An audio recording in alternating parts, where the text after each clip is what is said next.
வாக்குறுதிகள் நிறைவேற்றப்படுகிறதோ இல்லையோ, இந்தியாவிலேயே மிகவும் கவர்ச்சிகரமான தேர்தல் வாக்குறுதிகளை அள்ளி தெளிப்பதில் திமுகவிற்கு இணை யாரும் இல்லை. ஆனால் அந்த வாக்குறுதிகளை மக்களிடம் கொடுத்து ஆட்சி கட்டிலில் அமர்ந்த பின் அவற்றை முழுவதுமாக திமுக அரசு நிறைவேற்றியதா என்பதே கேள்விக்குறி.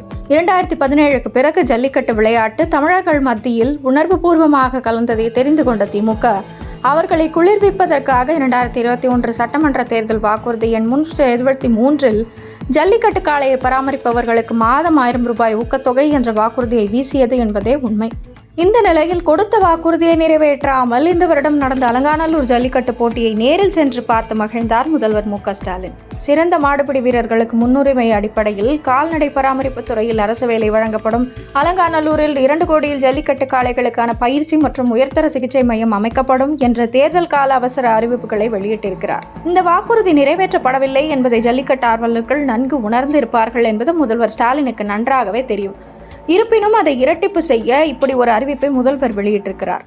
முதலில் வாக்குறுதியாக வழங்கப்பட்ட ஊக்கத்தொகையை வழங்குங்கள், அதன் பின் இந்த அறிவிப்புகளை நிறைவேற்றலாம் முதல்வர் அவர்களே.